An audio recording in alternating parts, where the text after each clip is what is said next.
یہ کہانی ہے بابل شہر کے رہنے والے ایک لڑکے ایان کی، جو اپنے بوڑھے غریب کاشتکار باپ کے ساتھ ایک گمنام زندگی گزار رہا تھا اور سوچا کرتا تھا کہ دنیا میں صرف دو طرح کے لوگ ہوتے ہیں، ایک وہ جو اچھا نصیب لے کر پیدا ہوتے ہیں اور دوسرے ہم جیسے غریب کاشتکار کے مرنے کا وقت قریب آیا تو بیٹے کو پاس بلایا اور کہنے لگا، بیٹا تیرے باپ کے پاس تیرے لیے ایک زمین کے ٹکڑے اور چند نصیحتوں کے سوا کچھ نہیں۔ زمین پر کاشتکاری کرنا کہ یہی تیرے آباؤ اجداد کا پیشہ ہے۔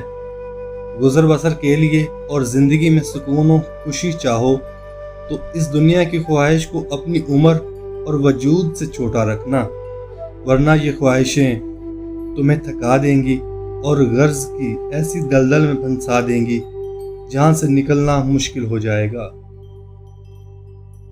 پھر بوڑھے کاشتکار نے لمبا سانس لیا اور کہا، اپنے کام کے ساتھ سچائی، بہتر اور نیک زندگی کے لیے محنت، اور پھر جو مل جائے اس پر شکر، اور جو نہ ملے تو اس پر مایوس نہ ہونا۔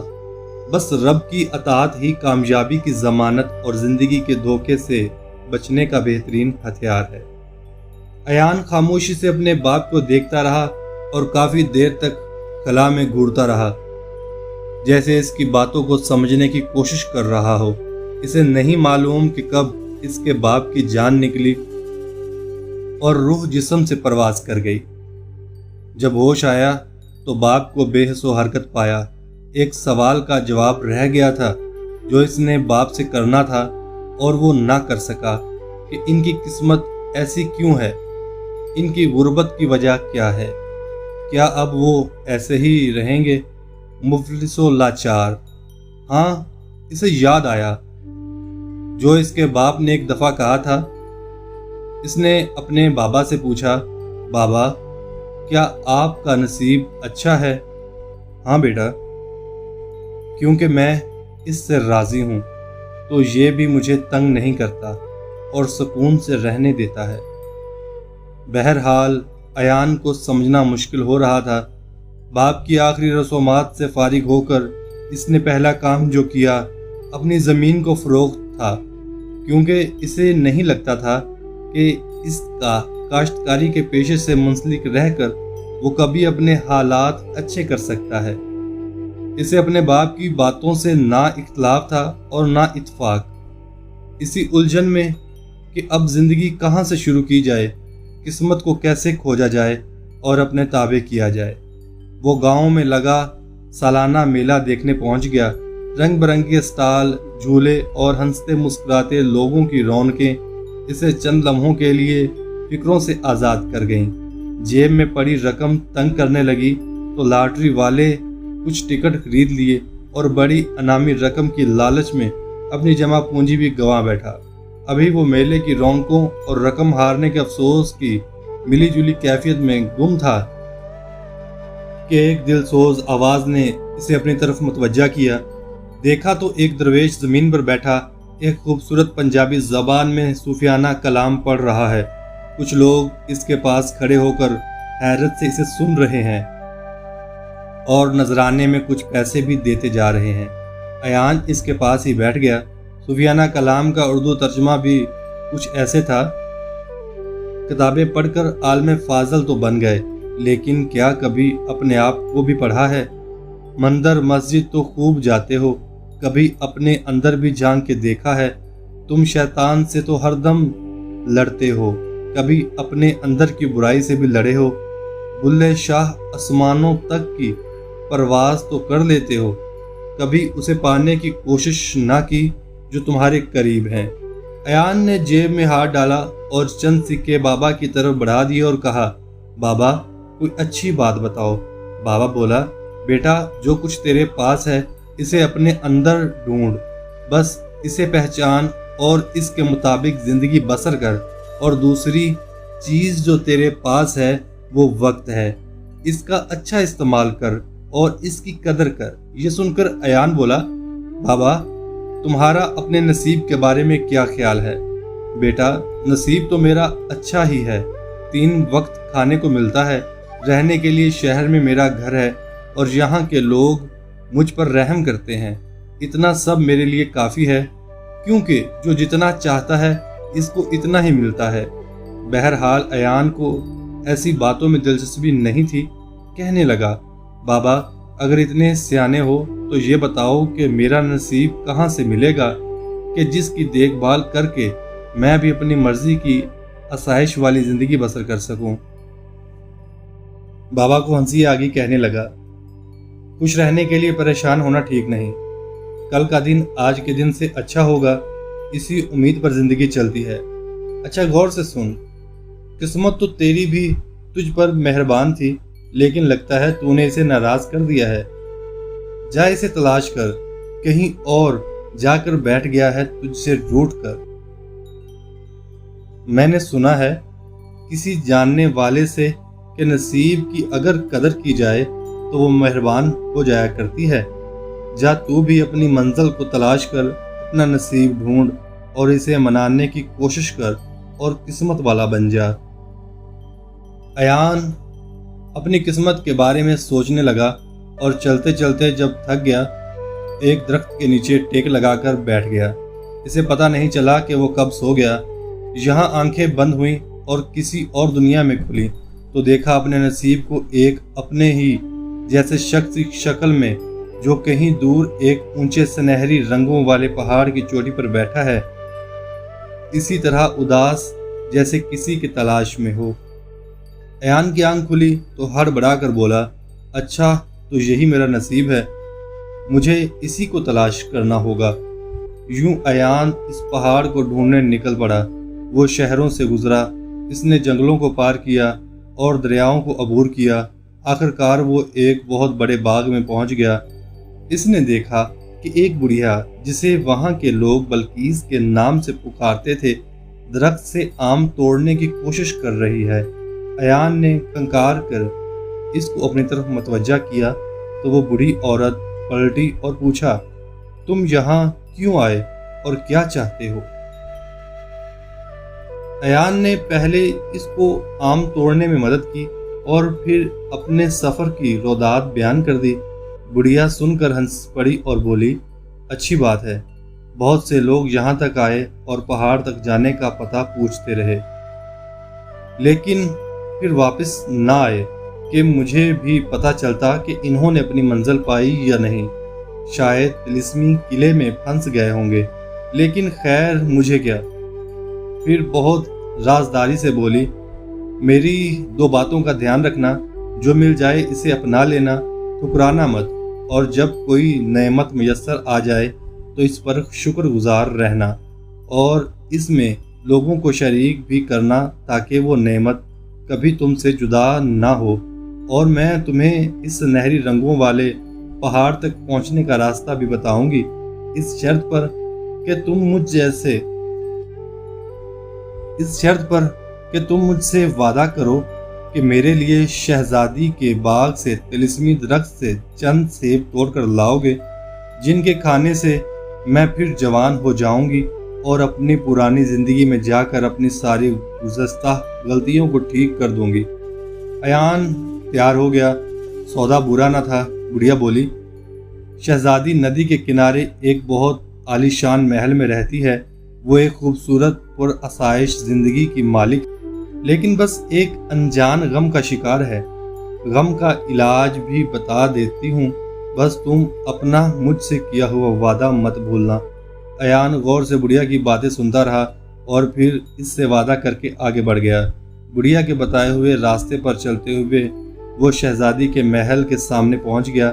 اس نے شہزادی کو ویسا ہی پایا جیسا کہ اس کے بارے میں بتایا گیا تھا۔ وہ نہایت حسین تھی اور اس وقت اپنے باغ میں تنہا چہل قدمی کر رہی تھی۔ ایان کو اچانک اپنے سامنے پا کر حیران رہ گئی اور پوچھا، اے نوجوان، تم کون ہو؟ یہاں کیا کر رہے ہو؟ ایان نے اسے اپنے سفر کے بارے میں بتایا۔ شہزادی نے دلچسپی سے اس کی ساری بات سنی اور کہنے لگی، میرا نام نیہا ہے۔ دیکھو یہ میرا خوبصورت محل ہے اور اس میں دنیا کی ہر نعمت موجود ہے۔ لیکن نہیں معلوم میرے پاس کس چیز کی کمی ہے جو مجھے اداس رکھتی ہے۔ ایان نے فوراً جواب دیا، شہزادی، آپ اپنے پسند کے کسی نوجوان سے شادی کر لیں، امید ہے اس کا ساتھ آپ کو ہر طرح کے غم اور تنہائی سے نجات دے دے گا۔ یہ سن کر شہزادی بہت خوش ہوئی اور شرما کے کہنے لگی، اے نوجوان، اگر تم کچھ دن میرے محل میں ٹھہر جاؤ تو سفر کی تھکاوٹ بھی اتر جائے گی اور ہمیں ایک دوسرے کو جاننے کا موقع بھی مل جائے گا۔ لیکن ایان پر تو منزل کو پانے کی دھن سوار تھی، کہنے لگا، نہیں، مجھے تو ابھی اپنے نصیب کو ملنا ہے، اس کی جستجو ہے، اس تک پہنچنا ہے، میری تمہاری منزلیں جدا ہیں۔ شہزادی نے مایوسی سے سر ہلایا اور ایان کو الوداع کیا۔ ایان فوراً وہاں سے رخصت ہوا کہ کہیں اس کا ارادہ پلٹ نہ جائے اور اس جلدی میں اسے بڑھیا سے کیا ہوا وعدہ بھی یاد نہ رہا۔ ایان کے قدم اپنی منزل کی جانب رواں دواں تھے۔ ایک طلسمی قلعہ جو دنیا کی ہی مانند تھا کہ جو اس میں جائے اس کی رنگینیوں میں گم ہو جائے اور پھر ساری زندگی اس کے شہر سے نہ نکل پائے، اور اس کے پار سنہری پہاڑ تھا۔ شام ہو گئی اور وہ قلعہ تک پہنچ گیا۔ اس کے پاس کوئی نہیں تھا۔ دروازے پر بڑی سی گھنٹی لٹکی ہوئی تھی۔ ایان نے اس کو ہلایا تو وہ بج اٹھی اور دروازہ خود بخود کھل گیا۔ حیرت زدہ ایان اندر داخل ہو گیا۔ قلعہ کیا تھا؟ بس جنت کا نظارہ تھا۔ وسط میں ایک خوبصورت باغ جس کے درختوں کے سائے چھاؤں کیے ہوئے تھے اور ان کے میوے کے گچھے جھکے ہوئے تھے۔ ان میں مرد اور عورتیں تھیں جو کہ ریشمی لباس پہنے تختوں پر تکیے لگائے ہوئے بیٹھی تھیں۔ میز پر چاندی کے برتن اور شیشے کے پیالوں میں راحت آمیز جام جھلک رہے تھے۔ بس جہاں نظر اٹھتی تھی نعمت اور عظیم الشان جشن کا سا سما تھا۔ لیکن ایک عجب بات یہ بھی تھی کہ قلعہ میں موجود سب انسان بے حس و بے حرکت اپنی جگہ بیٹھے اور لیٹے آنکھیں بند کیے کہ جیسے ابھی ابھی بات کرتے کرتے گہری نیند میں چلے گئے ہوں۔ ایان ابھی اس سحر زدہ ماحول کی سحر انگیزی سے باہر نہیں نکل پایا تھا کہ ایک خوبصورت آواز نے اسے اپنی طرف متوجہ کیا۔ اب جو سامنے دیکھا تو پایا ایک حسین نو عمر لڑکے کو کہ جس پر نگاہ ڈالو تو خیال ہو کہ بکھرا ہوا موتی ہے۔ اے نیک بخت، تو کون ہے؟ یہاں کیسے پہنچا؟ بتا، میں تیری کیا خدمت کروں؟ ایان جو پہلے ہی اس طلسم زدہ ماحول میں گھبرا سا گیا تھا، اپنے بکھرے ہوئے حواس کو جمع کر کے بولا، اے خوبصورت نوجوان، تیرا کیا نام ہے؟ میری منزل تو سنہری پہاڑی ہے، بس قسمت اس شہر زدہ قلعے تک لے آئی ہے۔ خوبصورت لڑکا جو بہت انہماک سے ایان کو دیکھ رہا تھا کہنے لگا، میرا نام باسم ہے۔ اے نوجوان، تو یقیناً یہاں آیا نہیں بلکہ بھیجا گیا ہے۔ لگتا ہے تو ہی وہ انسان ہے جس کے ہاتھوں اس قلعے کے لوگوں کی سوئی ہوئی تقدیر پھر جاگنے والی ہے۔ دراصل اس قلعے کے رہنے والوں کو ایک بات کی سزا ملی ہے۔ برسوں پہلے قدرت سے اور وہ جیتے جاگتے سے گہری نیند میں ایک سکوت کی دنیا میں چلے گئے ہیں۔ ایان نے حیرت سے پوچھا، ایسا کیا کیا یہاں کے رہنے والوں نے اور کیوں کر وہ محروم کر دیے گئے ان بیش بہا نعمتوں سے، اور میں کیسے ان کا مسیحا بن جاؤں گا؟ لڑکا بولا، بس یہ لوگ ان نعمتوں سے لطف اندوز ہوتے تھے جو انہیں یہاں میسر تھیں، لیکن اس کا شکر ادا نہیں کرتے تھے، نہ ہی اس کے مالک کا کہ بس انسان اپنے آپ کو بے نیاز دیکھتا ہے تو سرکشی کرتا ہے۔ ایان بولا، تو پھر تم کیوں نہ سو گئے ان کی طرح اور کیوں بچ گئے اس عذاب سے؟ باسم کہنے لگا، بس میں نے اپنے خدا سے رجوع کیا اور اس نے میرے دل میں ہدایت ڈال دی، اور میں نے انہیں سمجھایا بھی کہ ناشکری اچھی بات نہیں، بس ان کے اس گھمنڈ اور سرکشی نے ان پر یہ غفلت طاری کر دی۔ اچھا یہ بات ہے، ایان حیرت سے بولا، اب میں کیسے انہیں جگا سکتا ہوں؟ باسم بولا، تم پہلے انسان ہو جو ان کے نیند میں چلے جانے کے بعد اس قلعہ تک پہنچ گئے ہو، کیونکہ تم اس قلعے والوں کی بے اتنائی اور تکبر کا شکار نہیں ہوئے ہو۔ اگر تم ان کے لیے خداوند تعالیٰ سے دعا کرو گے تو امید ہے کہ ان پر رحم ہو جائے گا۔ ایان نے سر ہلاتے ہوئے کہا، اچھا میں کوشش کرتا ہوں، اور اگر میری دعا قبول ہو گئی تو کیا تم مجھے یہاں سے باہر جانے کا راستہ بتا دو گے تاکہ میں اپنی منزل سے اس سنہرے پہاڑ تک پہنچ جاؤں؟ لڑکے نے فوراً کہا، ضرور، کیوں نہیں، آؤ میں تمہیں قلعے کی چھت پر لے چلوں کہ وہاں تم اس نیلی چھتری والے سے اس قلعہ والوں کے لیے زندگی اور عافیت کی دعا مانگو۔ ایان مان گیا اور لڑکے کے ساتھ قلعے کی چھت پر پہنچ گیا۔ دعا کیا تھی؟ بس خوبصورت لڑکے کی بتائی ہوئی مناجات تھی جو ایان نے دہرائی۔ اے خدا، سب تعریف تیرے ہی لیے ہیں کہ جس کے غلبہ اور بزرگی کے سبب مشکلیں دور ہو جاتی ہیں۔ ہم تیری ہی پناہ چاہتے ہیں سخت عذاب اور سزا سے اور بدبختی کے لاحق ہونے اور غفلت میں پڑے رہنے سے۔ ابھی ایان کی زبان سے یہ جملے ادا ہوئے تھے کہ قلعے میں زندگی کے آثار نمودار ہونا شروع ہو گئے اور بے جان لوگوں میں جیسے جان آ گئی، اور وہ پہلے جیسے زندہ اور ہنستے بستے نظر آنے لگے۔ خوبصورت لڑکے نے تشکرانہ نظروں سے ایان کو دیکھا اور کہنے لگا، چلو میں تمہیں اس قلعے کے سردار کے پاس لے چلوں، وہ تم سے مل کر بہت خوش ہوں گے اور پھر تمہیں یہاں سے باہر جانے کا راستہ بتا دیں گے۔ دونوں قلعے کے وسط میں موجود ہال میں آ گئے، جہاں قلعے کا سردار اپنے مصاحبوں کے ساتھ ایک اونچے تخت پر بیٹھا تھا اور اس سوچ میں پریشان تھا کہ ان کے ساتھ کیا ہوا اور وہ کیوں کر اس غفلت سے بیدار ہو پائے۔ خوبصورت لڑکے نے سردار کو سارا ماجرا بتایا کہ کیسے ایان کی دعا ان کے حق میں قبول ہوئی، اس کا حال بھی سنایا۔ سردار یہ سن کر بہت خوش ہوا، کہنے لگا، اے نوجوان، تم ہمارے لیے خوش بختی کی علامت ہو، تم ہمارے خاص مہمان ہو اور ہمارے خزانے میں سے ایک خاص حصہ تمہیں عنایت کیا جائے گا، کیونکہ تم ہماری اس مصیبت اور غفلت سے نجات کا ذریعہ ٹھہرے، اور اب ہم ہمیشہ اپنی نعمتوں پر شکر گزار رہیں گے اور سرکشی نہیں کریں گے۔ اس رات ایان قلعہ والوں کا مہمان رہا اور اگلے دن اس کو بڑی شان و شوکت سے ہیرے جوہرات، انعام و اکرام اور سونے کے سکوں سے لدے تھیلوں کے ساتھ قلعہ سے رخصت کیا گیا۔ واقعی قلعے کے اس طرف وہ سنہری پہاڑ موجود تھا جہاں ایان کی منزل، بلکہ کہنا چاہیے کہ بچھڑا ہوا نصیب تھا۔ دن ڈھل چکا تھا اور رات کے سائے امڑ آئے تھے۔ ایان نے سوچا، ایک ہی رات کی بات ہے، کسی محفوظ جگہ پر پڑاؤ کرنا چاہیے۔ قریب ہی اسے ایک جانب روشنی محسوس ہوئی تو اس کے قدم اس کی جانب بڑھ گئے۔ روشنی ایک چھوٹے سے مکان سے آ رہی تھی۔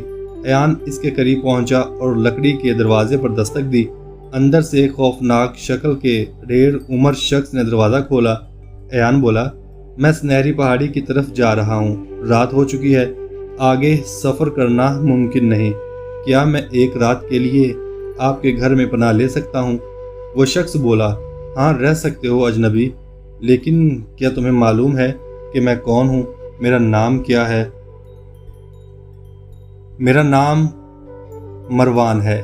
یہاں قصبے کے لوگ مجھ سے خوف زدہ رہتے ہیں کیونکہ میں رات کے وقت گھروں میں چوری کرتا ہوں، لیکن شاید وہ نہیں جانتے کہ میں ایسا کیوں کرتا ہوں اور اس زندگی سے کتنا تنگ ہوں۔ بہرحال مجھے اس کی پرواہ نہیں کہ وہ میرے بارے میں کیا سوچتے ہیں۔ کیا تم اب بھی یہاں رکنا پسند کرو گے اور کیا تمہیں مجھ سے خوف نہیں آیا؟ ایان نے چلاکی سے جواب دیا، نہیں، اس لیے کہ میں لوگوں سے محبت کرتا ہوں اور مجھے اس سے کوئی سروکار نہیں کہ لوگ کیا کہتے ہیں۔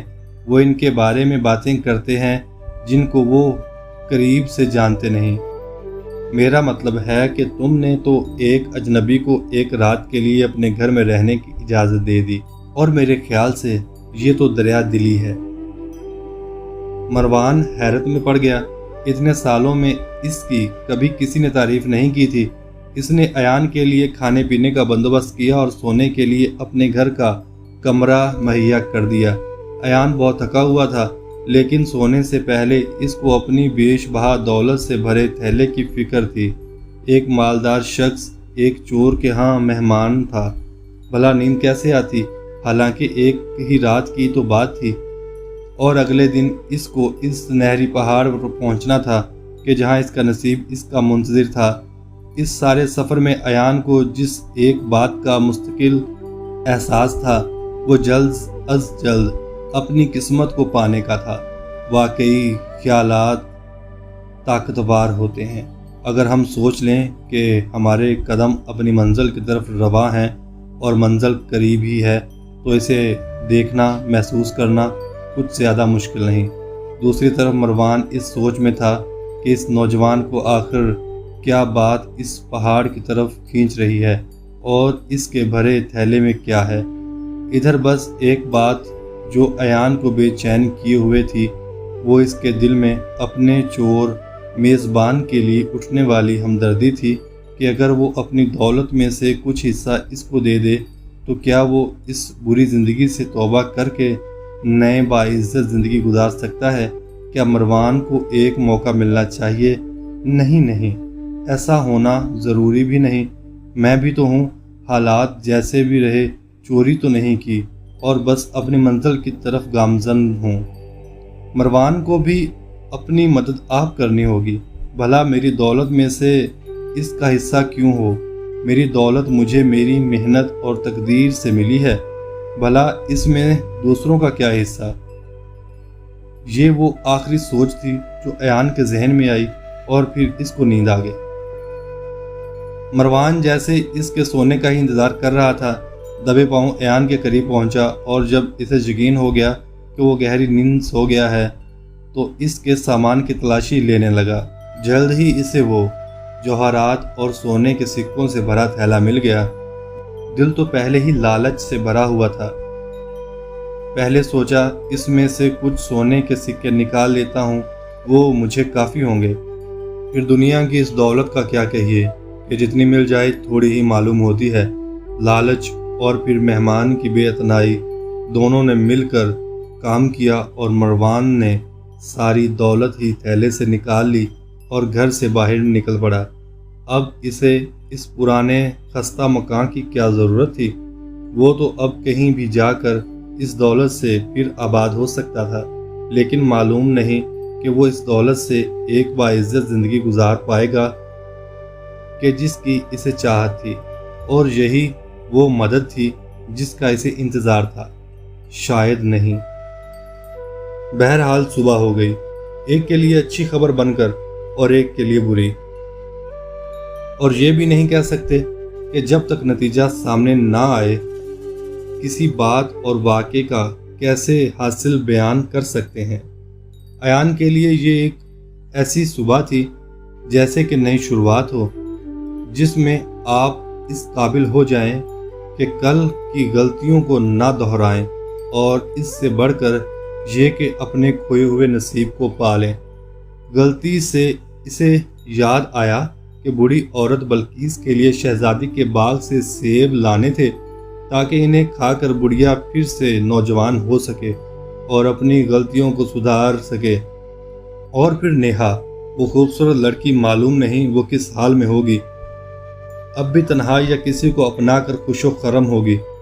اس کا ذہن انہی خیالوں کی رد میں بھٹکا ہوا تھا۔ آخر اپنے مقصد کی طرف متوجہ ہوا، اور کیوں نہ ہوتا کہ انسانی ذہن فطرت میں آوارہ سہی لیکن پلٹتا اپنی اصل حالت کی طرف ہے۔ اس لیے ایک اچھے مقصد کا زندگی میں ہونا بہت ضروری ہے۔ پہلی بات جس نے ایان کو اپنی طرف متوجہ کیا وہ اس کے سونے کے سکوں سے بھرا ہوا تھیلا تھا۔ بھاگ کر اپنے سامان کی طرف لپکا، پر یہ کیا، تھیلا تو تھا لیکن خالی۔